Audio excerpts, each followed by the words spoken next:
This was really groundbreaking because trastuzumab is the first what we call fully humanized monoclonal antibody that was approved for the treatment of solid tumors, and really the first successful biomarker-driven drug development program in cancer.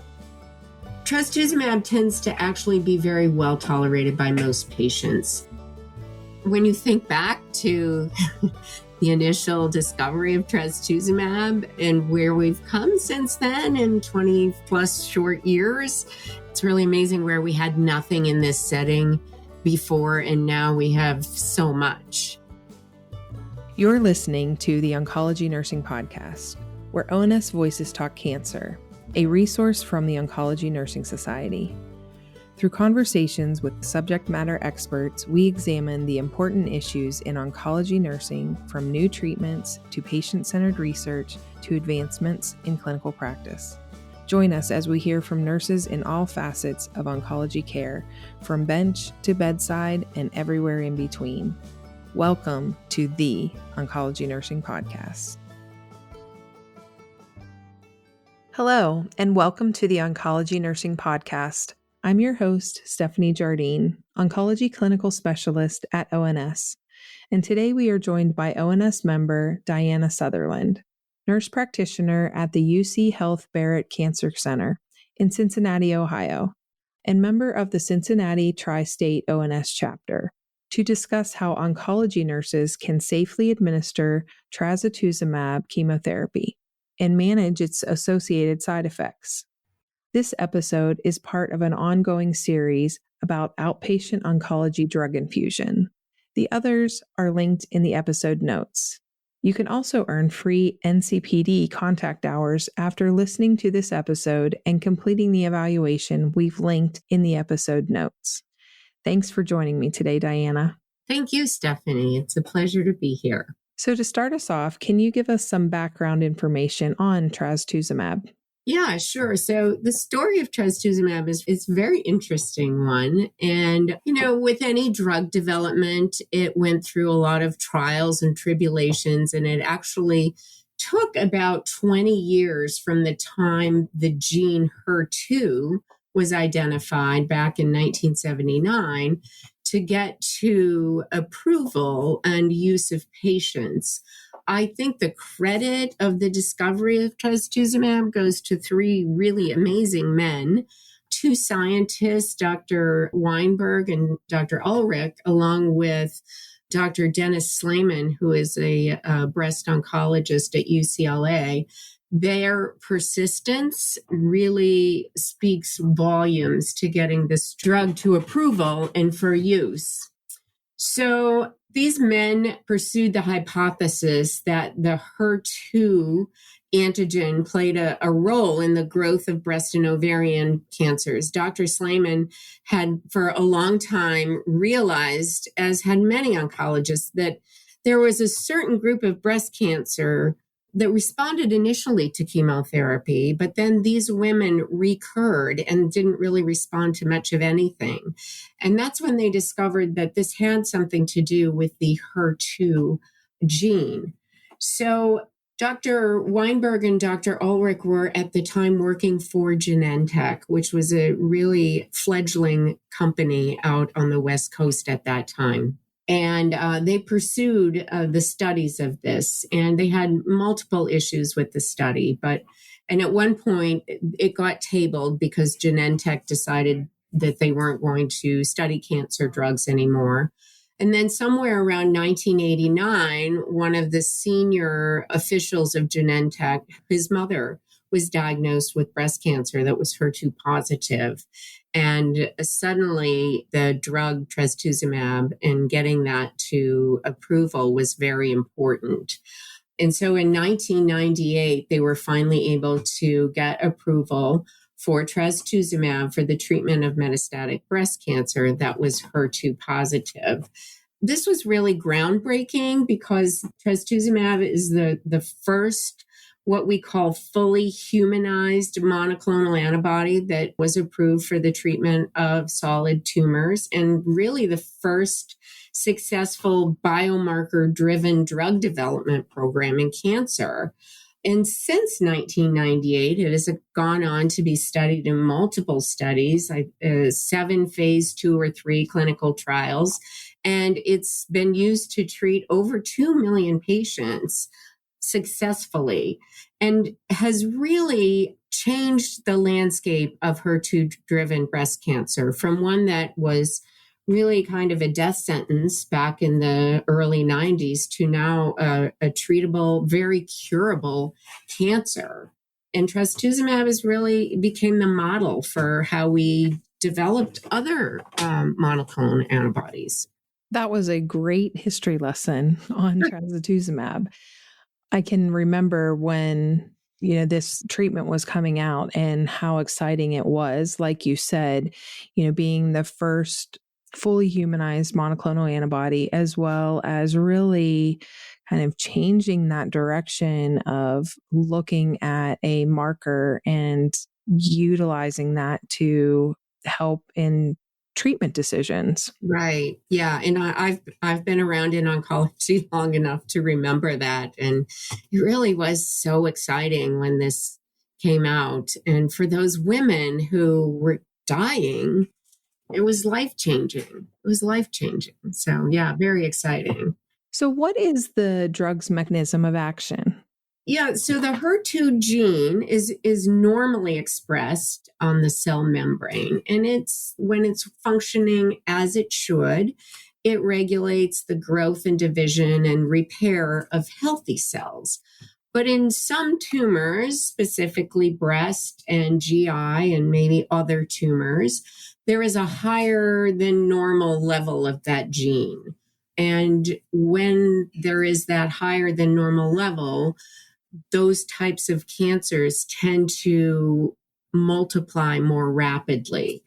Herceptin works by attaching itself to those receptors on the surface of the cell and essentially blocking them from getting those growth signals, and then being able to send those signals downstream to other pathways that drive cancer growth. It also works by helping your own immune system function in controlling cancer, because as we know, when our immune system's functioning correctly, it has a huge role in helping our body fight cancer. And so Herceptin also works as a mediator and helps the body's immune system function as it should, and alerts the immune system to destroy cancer cells to which it's attached. So you mentioned a few times, and especially at the beginning, that trastuzumab was developed for patients with breast cancer. Are there other diagnoses that trastuzumab is used to treat? Currently, it's used for both early stage breast cancer and metastatic breast cancer, but it's also approved for GI cancers, which are metastatic, and some GE junction cancers. We know that because the HER2 gene is expressed, on normal cells, I think we are looking constantly to see where else we can use this. So it has approval for GI and GE junction cancer currently that is metastatic. There is some off-label use as well for endometrial cancer. And I know that there are other studies going on for GYN cancers, but no current approvals. Okay.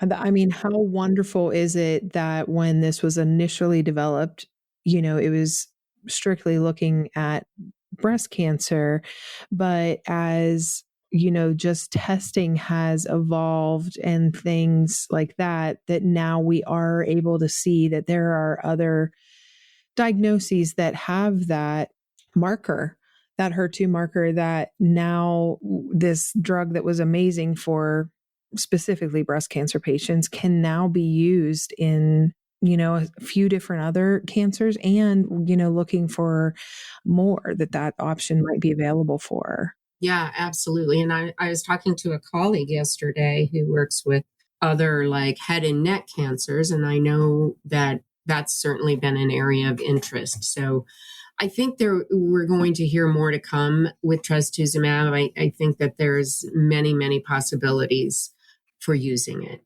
So does trastuzumab have any specific warnings or precautions? It does. There are boxed warnings for cardiomyopathy.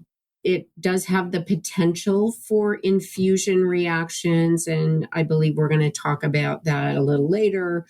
Pulmonary toxicity is a warning, as well as embryo fetal toxicity. The other interesting thing about trastuzumab is that it can exacerbate neutropenia that's caused by chemotherapy. So that is also one of the boxed warnings associated with it. Do any of those warnings have any direct impact on administration or post-administration care? Actually, probably all of them. As far as part of the administration, when nurses are getting ready to administer trastuzumab, one of the things that they need to check is that the patient has either an echo or a current MUGA scan looking at the ejection fraction, and that there is an acceptable range, that being 50 to 65%. And that should be checked every 3 months while the patient is receiving trastuzumab. As far as other pre-administration assessments, it's important, and I think nurses are very good about this, assessing someone's respiratory status. Are they short of breath? Do they have new edema? Those could be signs of cardiac failure. They could be signs of pulmonary issues. Cough that's new and persistent. Those kind of things need to be assessed both pre and post and during patients receiving trastuzumab. I think that at least every place I've worked always has a protocol in place for infusion reactions. And I will tell you, the oncology nurses that I work with are masters at managing infusion reactions. And having that protocol in place for them so that they don't have to call somebody to do it is really important. So the other thing is a pregnancy test for those women who are of childbearing age, and to make sure that you're questioning them and ensuring that they are using adequate birth control. So I know that when trastuzumab was first introduced, that it was an IV infusion, but now it also comes in subcutaneous formats. Can you talk about when one might be used over the other? Sure.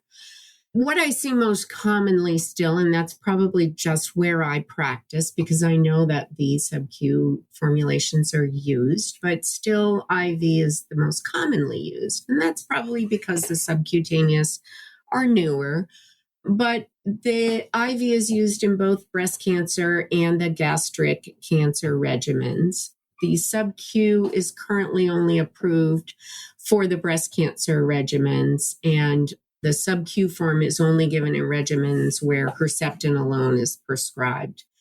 For example, in the breast cancer regimen, TCHP, the T and the P is trastuzumab, pertuzumab, and there is a subcutaneous form of that combination as well that is newer to the market. I think the preference depends on what each center has available.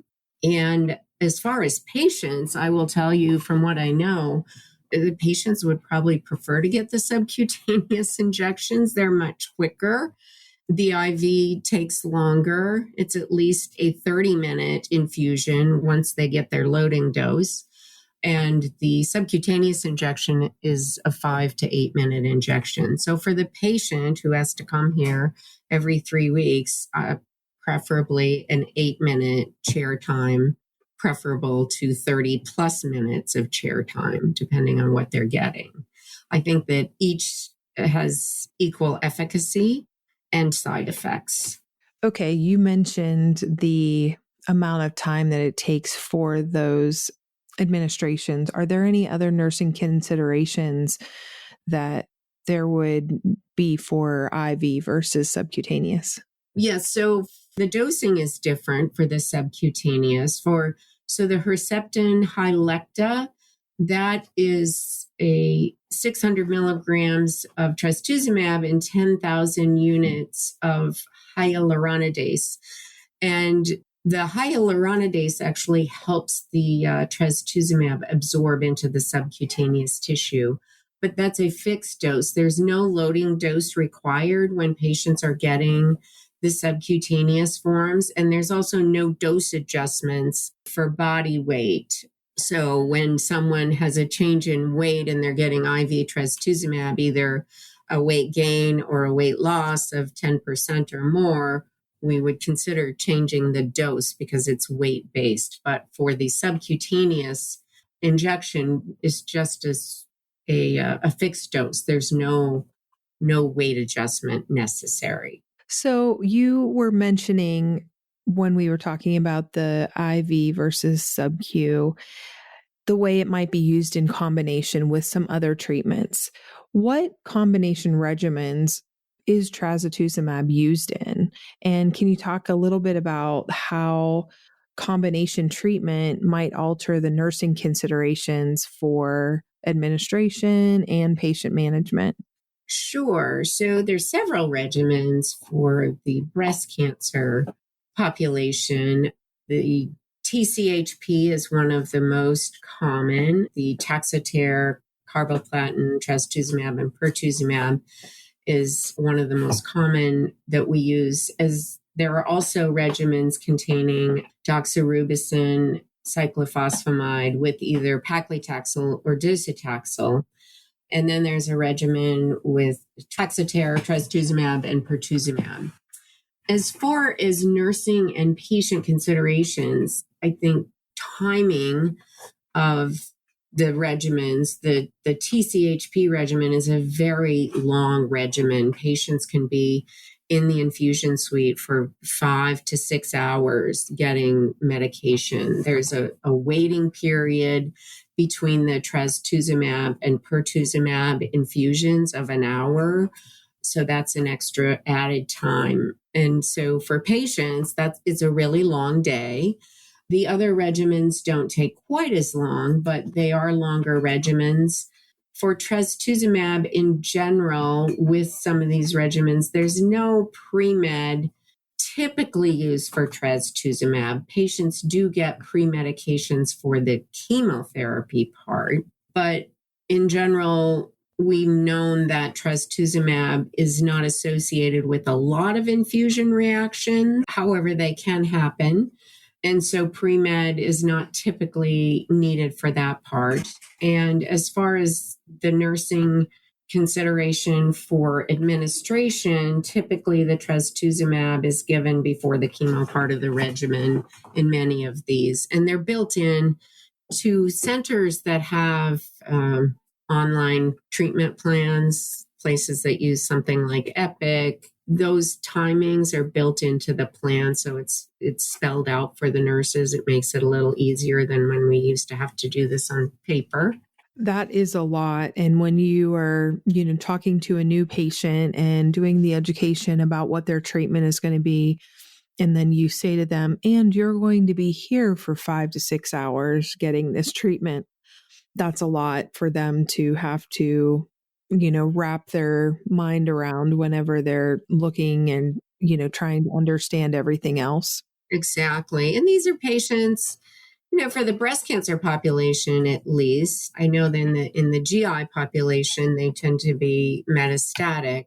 But in the breast cancer population, patients who are in the early stage receiving these regimens, they're going to work and taking care of families. And so a whole day in infusion is a lot. We try to make it for nurses, I think in general, we try to make things as comfortable as we can for patients. That's kind of a nursing thing that we just do. So we usually, as part of our education before they come, try to tell them to pack a bag, bring food. You can order food in, bring things that will make you comfortable and things to do, or somebody that will make you comfortable to be with you. And then I think each infusion center probably has its own additions that are nice for patients, like therapy dogs that visit. Here in our center, we have somebody who goes around, does some mindfulness and maybe some healing massage, which is really nice. That takes up some time. So, Diana, what are some of the most common side effects and adverse events that patients might experience from receiving trastuzumab? Trastuzumab tends to actually be very well tolerated by most patients. The most common side effects that we see tend to be immune mediated like symptoms. And I explain this to patients like kind of like if you got a flu shot, the feelings you would feel after getting a flu vaccine or some sort of vaccine where your immune system's sort of ramped up and working a little harder. Low-grade fever, maybe some body aches, headache, general fatigue are the most common things. They tend to only last, from what patients tell me, 1 to 2 days. And after that, they tend to feel really good. Other side effects that some patients do exhibit are cough, shortness of breath. Some patients do get a rash. And as I talked about earlier, trastuzumab can exacerbate the neutropenia that happens with some chemotherapy, although I have not seen that very frequently in my practice. Okay, thank you. That's really good to know. So, Diana, earlier in our discussion, you talked about cardiotoxicity as a potential side effect. How does that manifest in patients? And if it does, when might it occur during treatment? So I've seen it occur anytime from the first dose to subsequent doses. And it can manifest in a variety of ways. Sometimes patients aren't even clinically symptomatic. We notice the effects when we do their repeat echo, and maybe we see a significant decline in their ejection fraction. Other times it can manifest as the usual heart failure type symptoms or arrhythmias. I actually had one patient have AFib after her first dose of trastuzumab. The different thing about trastuzumab versus other anthracyclines that we know can cause cardiotoxicity is that with trastuzumab, it can be reversible. And we see that because when they've studied it, they've noted that it doesn't destroy the myocytes of the heart like the anthracyclines do. It more like stuns them so that it can be reversible. So is this cardiotoxicity reversible? In general, yes, we've found that it is reversible for the majority of patients. We now have specific guidelines for ejection fraction changes, for how long to hold the drug when we see specific changes and when to discontinue the drug. But there have been multiple studies on cardiotoxicity associated with trastuzumab and other drugs, and they have found that the majority of patients do recover when we hold or discontinue the drug. Well, that's really good to know then, because I'm sure that's a very big concern, of patients knowing that, this treatment may be doing wonders for their cancer diagnosis, but if it is going to cause a irreversible cardiotoxicity, that just adds another level of concern on their end. Absolutely. And I think one thing I didn't say is that early on, trastuzumab was used with the anthracycline containing regimens. And that's when we noticed more issues with cardiotoxicity. And so we try to minimize the times that we use trastuzumab with anthracyclines in this day and age because we have other options. And with other regimens, we see less of that toxicity. So that's good news for patients receiving this. So are there specific instructions or education that nurses should provide to patients, so that they make sure that the patients are telling them of any early signs? Yes, absolutely. So as part of the teaching for patients when they're starting this drug, understanding how it can affect the heart, and understanding why they're getting that echo and what that echo tells us every 3 months is important, because I think when patients understand that, it makes it less scary. And then as far as what we need to educate them about, it's those subtle early signs that maybe they wouldn't think about in other cases, but mild swelling or swelling of their extremities, maybe shortness of breath, a cough that is new or different and doesn't go away, dizziness, those kind of things that might indicate there's some cardiac process going on. And the thing about that is all of those symptoms can be related to other things with side effects of their chemotherapy. So sometimes they think, well, that's a side effect of my chemotherapy. We really want to stress to them to let us know when they're experiencing those signs. And I think that nurses are very good about assessing patients for those things, and providers about asking for those kind of things and digging a little deeper. I think a lot of times patients don't want to tell us about something because they're afraid we'll stop their drug.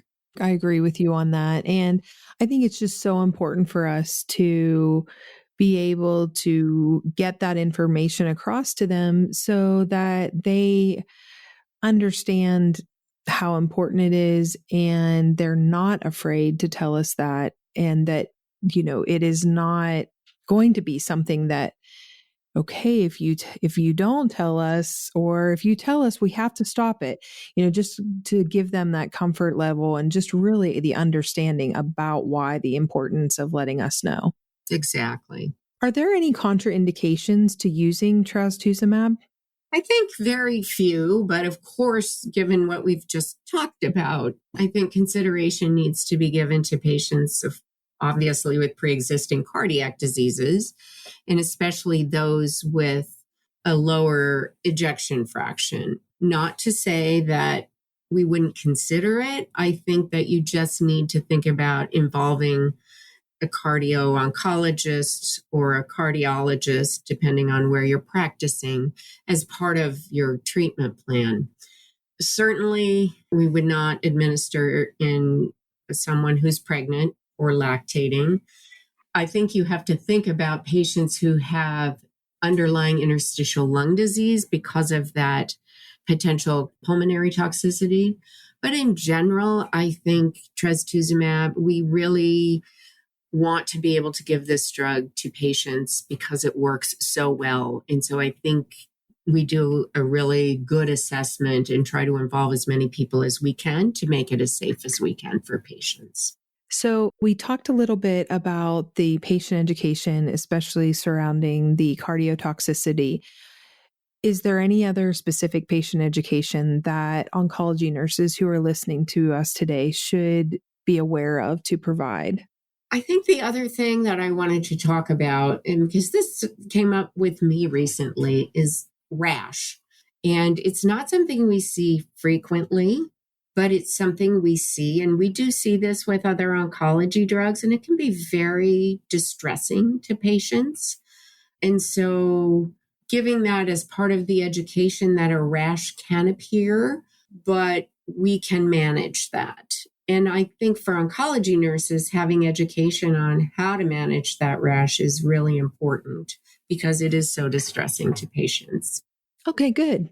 One other thing that I wanted to ask you about that you mentioned earlier, and I was thinking about when you were talking about some of the other cancer diagnosis that they're looking into, the potential of efficacy with trastuzumab. Are there any other new developments with trastuzumab, either in the treatment with people with breast cancer or other cancers that you know of? So I do know we are looking at trials, looking at de-escalation, and that's been going on for a bit of time. I think we still don't have an answer on that. And what I mean by that is those patients who are getting treated for early stage breast cancer, they get a full year of trastuzumab. I think that there are now trials going on looking at, do they need a full year, or is 6 months as effective? So that we may be hearing about that from upcoming meetings. The jury's still out. as far as I know. We have several new drugs associated with trastuzumab, drugs like trastuzumab emtansine, which are drug conjugates that have trastuzumab attached to other chemotherapies that are very effective and very exciting in the treatment of breast cancer. And I'm sure that we're looking at these with other cancers because they are very effective in the breast cancer regimen. There are a couple of other drug conjugates. One of them is called trastuzumab deruxtecan, NXKI. That's quite a mouthful. But that's one of the newer trastuzumab containing drugs. And so I think what we're looking at is how can we take trastuzumab and connect it with something else to make it even more effective. And we have at least two of those drugs. And we also have pertuzumab, which attaches to a different area of the HER2 regimen. So I think the HER2 gene in itself is being looked at for a lot of things. And as I said, there is some off-label use in GYN cancers, and I think it's being looked at very seriously for head and neck and some other cancers. It's so exciting to hear what the new options are for patients coming down the pipeline. We just keep getting more and more options for patients, which is so exciting, I think, for us as oncology providers, as well as for those patients that we care for. Yeah, it's really, when you think back to the initial discovery of trastuzumab and where we've come since then in 20 plus short years, it's really amazing where we had nothing in this setting before, and now we have so much. It's very exciting. Absolutely. So, Diana, you have really given us so much great information today. And I think, we have a lot of new to oncology nurses that listen to our podcast and just folks who want to, get updates on things. And I'm sure that the information you've provided today is going to be just so helpful to all of them. And I always like to finish our podcast with a few rapid fire questions that I ask our guests. And so I would like to finish those off with you today. And our first one is, what are some common misconceptions about trastuzumab? One of them is that it's really low rate, and it's not a misconception. It does have a low rate of infusion reactions because it is more of one of the humanized monoclonal antibodies, meaning it has more of a human component in its makeup. So there are less infusion reactions, but people do react to this drug. And when they react, they can react fairly violently. So just to understand that it can happen and be able to recognize an infusion reaction, because it's not always a blatant reaction in front of your eyes. Sometimes it's somebody having back pain or some crazy symptom that's actually a reaction. And I think any oncology nurses who've worked in this for a long time are great about that and great resources for those newer nurses. I think the other thing, it's not a misconception, but as I pointed out before, the rash, while it doesn't happen a lot, I think just knowing about that and knowing how to support your patient, because when patients do develop those rash, they're an acneiform rash, often on their face, and it's very distressing. So I think that that's something else I really would like people to take away from this. Thank you. So is there any additional training or education that oncology nurses need to administer trastuzumab? So I think ONS has great resources, and the chemotherapy biotherapy course is vital for anyone administering any drug for oncology. It's a very important course to take. And so I think being educated on the side effects and the infusion reactions and how to manage those infusion reactions is very important. Knowing what your resources are. As I said, ONS has some great resources, information sheets using your PharmDs or your pharmacists in your facility. They are some of the best resources you'll ever have. And the package insert, reading that it's very educational and it's very helpful. It's lots of words and sometimes lots of pages, but it's very helpful. Thank you. I agree about our PharmD counterparts and how helpful they can be in just helping us to understand, how these treatments work and knowing what those side effects are sometimes. So that's a great resource. And lastly, are there any other resources that you can suggest for both patients and providers on trastuzumab? So for patients, your oncology nurses are great resources. There are resources, again, the package inserts, if you can understand it. The website from Genentech has a great patient resource platform on it and really is very helpful in helping patients understand how this drug works and what are the common side effects and those kind of things. That's a great resource. Again, the pharmacists are wonderful resources as well. Great. Thank you so much again, Diana, for being with me today and for your knowledge and expertise on trastuzumab and how helpful it's going to be for our listeners. Do you have any final comments for us? No, but thank you so much for asking me to participate. We were happy to have you join us today. Thank you. Thank you for listening to the Oncology Nursing Podcast. Tell us about your favorite part of this episode by leaving a review on iTunes or wherever you downloaded your podcast. For more resources and information about oncology nursing, visit us at ons.org or voice.ons.org. The ideas and opinions shared in this episode represent those of the guests and not necessarily ONS.